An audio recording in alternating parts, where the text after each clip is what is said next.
Welcome to medical tuber. तो friends, आज जो मैं वीडियो लेके आया हुआ एएनएम स्टाफ नर्स और बाकी लोगों के लिए बहुत ही महत्वपूर्ण है। जो सैनिटरी इंस्पेक्टर है आने वाले हैं डीएसएसबी में, हाल में ही इसके नोटिफिकेशन उन लोगों के लिए बहुत ही महत्वपूर्ण होने वाला है। तो चलिए फ्रेंड्स, स्टार्ट करते हैं आज का हमारा वीडियो। पहला क्वेश्चन है फ्रेंड्स, इनमें से कौन सा पोषक तत्व ऊर्जा देता है? पहला ऑप्शन है चावल, शहद, आलू और उपरोक्त सभी। तो फ्रेंड्स, सभी कार्बोहाइड्रेट्स के स्रोत होते हैं और सभी के द्वारा इसमें हमें ऊर्जा मिलती है, इसलिए इसका करेक्ट आंसर हो जाएगा answer number D. Next second question है फ्रेंड्स, निम्न में से किसमें सरल कार्बोहाइड्रेट्स होता है? तो मक्का, शहद, शकरकंद और गेहूं। तो फ्रेंड्स, इसमें जो सरल कार्बोहाइड्रेट्स पाया जाता है जो चोकर युक्त होते हैं, तो जैसे कि गेहूं हो गया, मक्का हो गया, तो ये दोनों में पाए जाते हैं, किंतु जो सरल कार्ब होता है वह मक्का में पाया जाता है, इसलिए इसका जो करेक्ट आंसर है वह answer number A, Mecca. Next question, निम्न में से किस पोषक तत्व की आवश्यकता शरीर में पुरानी और क्षतिग्रस्त कोशिकाओं की मरम्मत के लिए पड़ती है? अर्थात बॉडी की मरम्मत के लिए और सुधार के लिए आवश्यकता होती है। ऑप्शन है कार्बोहाइड्रेट्स, जल, प्रोटीन और जटिल रेशे। तो इसका जो करेक्ट आंसर है फ्रेंड्स वह होता है प्रोटीन। प्रोटीन जो हमारे शरीर की वृद्धि और मरम्मत के कार्य के लिए उत्तरदायी होती है, प्रोटीन। चलिए अब नेक्स्ट क्वेश्चन, मानव में वृद्धि और विकास के लिए आवश्यक मुख्य लवण पहचानिए। तो इनमें से मुख्य लवण कौन होता है जो मनुष्य के वृद्धि और विकास के लिए उत्तरदायी होता है? Option number A love, B calcium, C glucose and D iodine. तो इसका जो करेक्ट आंसर फ्रेंड्स वह है answer number D, iodine. Iodine की कमी के कारण ही हमारे शरीर में वृद्धि और विकास कमी हो जाता है, और इसकी कमी से जो होने वाले रोग होते हैं उसे हम घेंघा रोग कहते हैं या गोइटर भी नाम से जाना जाता है। नेक्स्ट क्वेश्चन, एनीमिया वह स्थिति है जहां रक्त में पर्याप्त हीमोग्लोबिन नहीं रहता। भारत में इसका जो मुख्य कारण होता है कमी का वह क्या होता है? तो ऑप्शन नंबर फर्स्ट है लो, B vitamin B, C vitamin A and D iodine. तो इसका जो करेक्ट आंसर होता है वह आंसर नंबर ए लौ। लौ की कमी के कारण एनीमिया सबसे अधिक भारत में होता है। चलिए अब नेक्स्ट क्वेश्चन देखते हैं फ्रेंड्स। क्वेश्चन नंबर 6, एक संतुलित आहार में खाद्य समूहों की संख्याएं शामिल होती हैं। तो खाद्य जो संतुलित आहार होती है उसको कितने ग्रुप में बांटा गया है? तो ऑप्शन फर्स्ट है 2, ऑप्शन नंबर बी 3, 4 एंड 5। तो जो हमारे संतुलित खाना होते हैं उसको 5 भागों में बांटा जाता है, 5।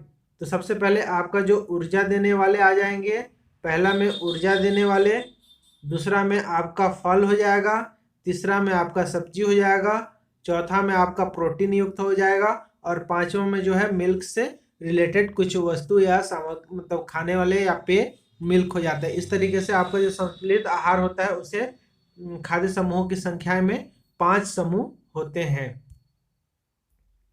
नेक्स्ट क्वेश्चन, भोजन की योजना बनाते समय इनमें से किसे प्राथमिकता दी जाती है? अर्थात जब हम भोजन की तैयारी करते हैं तो उस समय बनाने के लिए कौन सी वस्तु को ज़्यादा प्राथमिकता दी जाती है? ऑप्शन नंबर फर्स्ट है भावनात्मक आवश्यकताएं, सेकेंड है दुर्लभ भोजन, थर्ड है मौसमी भोजन एंड फोर्थ है मनोवैज्ञानिक आवश्यकता। तो इसका जो करेक्ट आंसर होता है फ्रेंड्स वह होता है मौसमी भोजन, क्योंकि जो भोजन मौसमी भोजन होता है उसको हम उस समय में अधिक मात्रा में खा सकते हैं और हमारे बॉडी के लिए वह लाभदायक होता है। इसलिए जितने भी फल मौसमी फल होते हैं वो हमारे शरीर के लिए काफ़ी उपयोगी होते हैं, और मौसमी फल को जो भोजन होता है उसको ज़्यादा ध्यान देना चाहिए खाना बनाते समय। या मौसमी जो भोजन होते हैं मौसम के अनुसार जो फल जो भी खाना है, जैसे आपको गर्मी के सीजन में तरल पदार्थ ज़्यादा लेना है जो पेट को ठंडक पहुँचाए, दही, लस्सी इनका प्रयोग करना है, सलाद वलाद का प्रयोग करना है। तो वही ठंडी आ जाएगी तो गर्मा गर्म खाना खाना है आपको, गरम गरम रोटी, सब्जी, चपाती इन सब का सेवन करना है, फैट युक्त करना है। तो इस तरीके से जो भोजन बनाते समय, भोजन की योजना बनाते समय मौसमी भोजन को ध्यान पे रखना चाहिए। नेक्स्ट क्वेश्चन, इनमें से किससे फल पकते हैं? तो फल पकाने के लिए जो भागीदारी होते हैं वो पहला ऑप्शन है एंजाइम, सूक्ष्मजीव, कैल्शियम और फास्फोरस। तो इसका जो करेक्ट आंसर होगा फ्रेंड्स वो होता है एंजाइम। एंजाइम ये जो फल को, जो इनका क्लोरोफिन को बदल देते हैं फल को जब पकाने की अवस्था होती है, इसलिए जो इसमें फल को पकाने के लिए जो हिस्सेदारी होती है वह एंजाइम्स की होती है। नेक्स्ट क्वेश्चन, प्रशीतन द्वारा भोजन का परिरक्षण कितने तापमान पर आदर्श होता है? अर्थात जब हम भोजन का मतलब प्रिजर्वेशन करते हैं या जिसको परिरक्षण करते हैं तो उस समय जो रेफ्रिजरेशन या जो हमारा फ्रीजिंग की जो अवस्था होती है, फ्रीज का जो टेम्परेचर होना चाहिए वो आइडियल कितने होते हैं? तो आइडियल टेम्परेचर क्या होता है? 90 to 120 degree Celsius, 10 to 15 degree Celsius, 40 to 15 degree Celsius and 1 to 10 degree Celsius. And जो करेक्ट आंसर है फ्रेंड्स वो है 1 to 10 degree Celsius. Answer number D आपका करेक्ट आंसर है। नेक्स्ट क्वेश्चन, दूध को उच्च ताप पर गर्म करके तुरंत ठंडा कहलाता है, तो क्या कहलाता है? बंधीकरण, पिघलना, हिमांक या फिर पाश्चीकरण? तो पाश्चराइजेशन यह कहलाता है। दूध को बहुत अधिक ताप में गर्म करते हैं, मतलब 110 115 डिग्री सेंटीग्रेड में, और तुरंत से उसको ठंडा कर देते हैं। तो इस जो क्रिया को हम दूध का जो पाश्चराइजेशन या फिर पाश्चरीकरण कहलाता है। इसका करेक्ट आंसर है answer number D. Next question, निम्न में से कौन सा एक संचारी रोग नहीं है? तो संचारी रोग का मतलब होता है फ्रेंड्स फैलने वाला नहीं होता है, अर्थात संचार नहीं होता है। ऑप्शन नंबर 1 है diabetes, B polio, C influenza and D typhoids. तो इसमें से जो संचारी रोग के अंतर्गत आता है तो वह होता है इन्फ्लुएंजा, पोलियो, टाइफाइड। किंतु जो डायबिटीज होता है वह गैर संचारी होता है, अर्थात इसमें डायबिटीज जो होता है एक व्यक्ति से दूसरे व्यक्ति को तो मतलब नहीं फैलता है, मतलब किसी माध्यम से नहीं फैलता है, इसलिए इसको गैर संचारी रोग के अंतर्गत आता है। गैर संचारी रोग में आपका मधुमेह, कैंसर और साथ में हाइपरटेंशन भी इसके अंतर्गत आते हैं। नेक्स्ट क्वेश्चन, हमारे शरीर में रोगाणु के प्रवेश और रोग के लक्षणों के प्रकट होने के बीच के समय अंतराल है, इसे अवधि को कहते हैं। तो जो समय अंतराल होता है उस अवधि को क्या कहलाता है?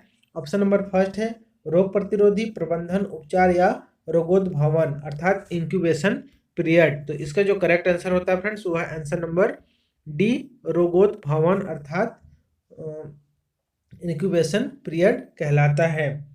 नेक्स्ट क्वेश्चन नंबर 133 है फ्रेंड्स। तो निम्न में से कौन सा रोग मच्छरों द्वारा नहीं फैलाया जाता है? तो फ्रेंड्स मच्छरों द्वारा नहीं फैलाने वाला रोग कौन सा होता है?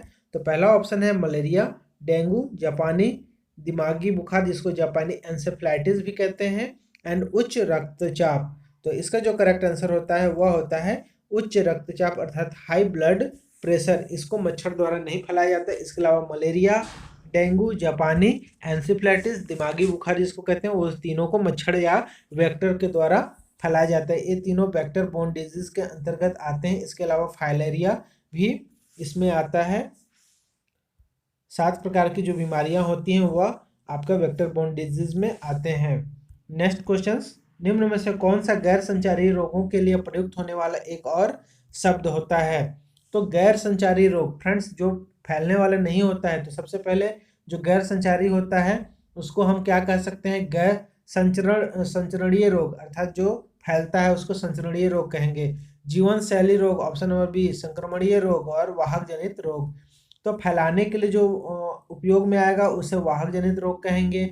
संक्रमण अर्थात एक दूसरे को फैलता है उसको संक्रमणीय रोग भी कहते हैं। तो इसलिए इसका जो करेक्ट आंसर हो जाएगा गैर संचारी का जो आंसर आएगा, इसका आंसर आ जाएगा फ्रेंड्स आंसर नंबर बी, जीवन शैली रोग, अर्थात जीवन शैली में कमी या मतलब उसके कारण गैर संचारी रोग होता है। जैसे अगर सप्ताह में 150 मिनट से कम अगर फिजिकल वर्क होता है तो इनको ब्लड प्रेशर और साथ में हाई बीपी होने के चांसेस होते हैं, या एज बढ़ने के कारण उनकी जीवन शैली में और खान पान, अगर हमेशा आप खान पान को ध्यान नहीं देते हैं, आप बर्गर पिज़्ज़ा हमेशा खाते हैं ऑयली फैट्स युक्त, तो आपके बॉडी में फैट्स जमा हो जाएंगे जिससे आपको कई प्रकार के प्रॉब्लम्स उत्पन्न हो सकते हैं। तो ये सब जीवन शैली रोग के अंतर्गत आ जाएगा। इसका एक और नाम जीवन शैली रोग के नाम से जाना जाता है। नेक्स्ट क्वेश्चन, कुछ स्थितियां गलत खान पान और जीने की आदतों के कारण विकसित होती है, निम्न में से कौन सी स्थितियां ऐसी जिंदगी से प्रभावित होती हैं? तो मोटापा, डायबिटीज, उच्च रक्तचाप और उपरोक्त सभी। तो फ्रेंड्स अभी जो मैंने आपको बताया वही सब क्वेश्चंस का आंसर यहाँ दिया हुआ है। तो इसका जो करेक्ट आंसर हो जाएगा वह होगा उपरोक्त सभी।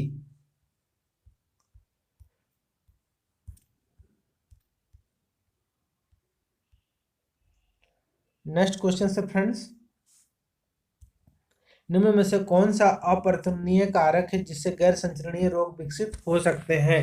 तो जिसे परिवर्तन नहीं करने वाले एक ऐसे कारक होते हैं जैसे आयु, भौतिक क्रिया, खाद्य आदतें और धूम्रपान। तो इससे अपरिवर्तनीय कारक होता है जिससे गैर संचरणीय रोग विकसित होते हैं। तो जिसमें सबसे ऑप्शन है आयु, भौतिक क्रियाएं, खाद्य आदतें और धूम्रपान। तो फ्रेंड्स अगर धूम्रपान से अगर आपके वो हो गए, कैंसर हो गए, तो इसे हम बदल नहीं सकते। खाद्य आदतों से तो मोटापा हो सकते हैं जिसको हम परिवर्तन कर सकते हैं, किंतु धूम्रपान के कारण हम जो कैंसर हो जाएगा उसको परिवर्तन नहीं ला सकते हैं। इसलिए कारक धूम्रपान आएगा। इसका correct answer number D. Next question, इनमें से कौन सा वायु जनित मार्ग से फैलाया जाता है? पीलिया, क्षय रोग, मलेरिया एंड हैजा। तो फ्रेंड्स हैजा जो होता है खाने पीने से होता है, मलेरिया होता है वेक्टर के माध्यम से फैलता है, पीलिया भी खाने पीने के माध्यम से फैलता है। तो जो क्षय रोग होता है वह होता है एयरबोर्न डिजीज, अर्थात वायु के माध्यम से फैलता है। जो ड्रॉपलेट इसका माध्यम कहलाता है, जो ड्रॉप के माध्यम से हवा में विखर, जब कोई टीबी से पीड़ित आदमी खांसता या छींकता है तो हवा के मतलब में वायु का कुछ बुलबुला उसमें छोड़ देते हैं जिसको ड्रॉपलेट माध्यम कहलाता है। तो ये होता है क्षय रोग पे। चलिए अब नेक्स्ट क्वेश्चन की ओर बढ़ते हैं। क्वेश्चन नंबर 138 है, निम्न में से कौन सा कथन सत्य है? HIV और एड्स हमेशा एक ही समय ही पर प्रकट होते हैं। HIV पहले प्रकट होता है, एड्स कुछ वर्षों के बाद। एड्स पहले प्रकट होता है और HIV कुछ वर्षों के बाद। HIV और एड्स गैर संचारी हैं। तो फ्रेंड्स HIV और गैर संचारी हैं, ये गलत है क्योंकि गैर संचारी नहीं है। एड्स पहले प्रकट होता है और HIV कुछ वर्षों, ये भी गलत है। HIV पहले प्रकट होता है और एड्स कुछ वर्षों बाद होता है। HIV और हमेशा एक ही समय पर प्रकट होता है क्योंकि जो एड्स होता है वह HIV के कारण ही होता है। तो इसलिए HIV पहले प्रकट होता है और एड्स कुछ वर्षों के बाद। नेक्स्ट क्वेश्चन, HIV एड्स इनमें में से किससे नहीं फैलता है? वायु के माध्यम, रक्तदान, माँ से बच्चे को और शारीरिक संबंध के द्वारा। तो इसका जो करेक्ट आंसर है वह आंसर नंबर ए, वायु के माध्यम से। इसके अलावा इन सभी के कारण से HIV एड्स फैलता है।